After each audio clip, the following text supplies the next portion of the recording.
वहां पर टोनी हाथ बांधकर खड़ा था और सब देख रहा था और मन ही मन कह रहा था, क्या ड्रामा करता है अभय, इसको तो बेस्ट एक्टर का अवार्ड मिलना चाहिए।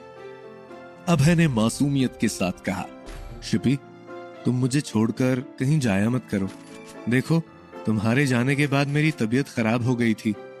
शिप्रा पूरी तरह से कंसर्न्ड होकर बोली, मैं डॉक्टर को फोन करके उनको घर पर ही बुला लेती हूँ। फिर वो बोली, तुम्हारे कपड़े तो पसीने से भीगे हुए हैं, वो चेंज करवा देती हूँ पहले। इतना कहने के बाद उसने कैसे ही अभय के शरीर पर से चादर हटाई तो उसने देखा कि उसके कपड़े कुछ जगह से फट गए थे, धूल लगी हुई थी। उसने मोजे भी पहन रखे थे। वो देखते ही शिप्रा की भौहें चढ़ गई और वो गुस्से से बोली, मेरे जाने के बाद तुम कहीं गए थे? अभय ने नीची नजर करते हुए बड़े ही प्यार भरे लहजे में कहा, क्या शिप्रा, मैं बीमार हूं और तुम मुझे फिर भी डांट रही हो। शिप्रा अपने हाथ बांधकर खड़ी हो गई और बोली, ओके मैं तुमको डांट रही हूं, क्या तुम ये धूल, ये जो कपड़ा फट गया है और मोजे, इन सब बातों को एक्सप्लेन कर सकते हो? अभय ने जब देखा कि बाजी उसके हाथ से बाहर जा रही है तो वो अचानक कराहने लगा, उफ मेरा हाथ, अचानक क्या हो रहा है? टोनी प्लीज ऐसे खड़े मत रहो यार, मेरा हाथ बहुत दुख रहा है। शिप्रा ने पहले तो ध्यान नहीं दिया, लेकिन फिर जब टोनी अभय के पास भागकर आया तो उसने अभय का हाथ पकड़ते हुए कहा, क्या हुआ भाई, चलो डॉक्टर के पास चलते हैं, मैं तुमको लेकर जाता हूँ।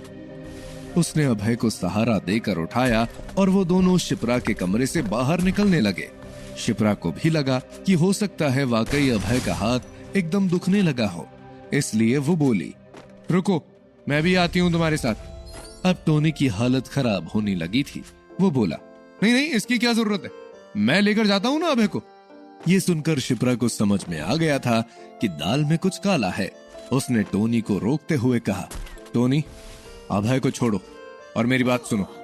शिप्रा का टोन सुनकर टोनी सख्ते में आ गया और फुसफुसाते हुए अभय से बोला, तुम सही कहते थे भाई, बीवी की डांट बड़ी खतरनाक होती है।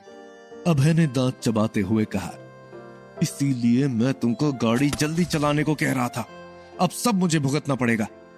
अभय ने झूठी हंसी हंसते हुए शिप्रा से कहा, शिपी इसको जाने देते हैं ना, टोनी के सामने क्यों तुम मुझ पर बरस रही हो, हम दोनों मिलकर सब बात कर लेते हैं। शिप्रा ने आंखों के इशारे से कहा, तो अभय ने टोनी को इशारा किया तो वो बोला, ठीक है भाई, इस पानीपत के युद्ध को तुम अकेले ही लड़ो, मैं तुमसे बाद में मिलता हूं, अगर तुम जिंदा बचे तो। ये कहने के बाद टोनी ने अभय को वहां पर रखे हुए सोफे पर बैठा दिया और उसको थम्स अप का इशारा किया और वो वहां से निकल गया। अभय शिप्रा के सामने बैठा हुआ था। ये मासूम वाला फेस बनाकर मुझसे कोई सिंपैथी की उम्मीद मत करो। अभय ने कहा, शिपी मेरी बात तो सुनो, आई कैन एक्सप्लेन, बहुत जरूरी नहीं होता तो मैं बाहर नहीं गया होता, तुमको मुझ पर इतना तो ट्रस्ट है ना। शिप्रा ने कहा, बात ट्रस्ट की नहीं है, सुबह तो तुम ऐसे बिहेव कर रहे थे कि तुमसे कुछ काम नहीं हो रहा और मेरे जाने के बाद तुम पता नहीं क्या क्या करके आए हो। अभय ने कहा, पता नहीं क्या करके आया हूं, मतलब मैं कोई गलत काम करने नहीं गया था, कुछ पुराने हिसाब ही चुकाने थे, मैं तुमसे अब कुछ छुपाना भी नहीं चाहता, बस जो बात है वो एक बार सेटल हो जाए तो सारी सच्चाई तुम्हारे सामने रख दूंगा। और इतना कहने के बाद वो सोफे पर से उठा और शिप्रा के नजदीक जाकर उसके बालों को उसके कान के पीछे करते हुए बोला, अगर सुबह सब बता दिया होता तो जो खास ट्रीटमेंट मुझे मिली वो कैसे मिली होती?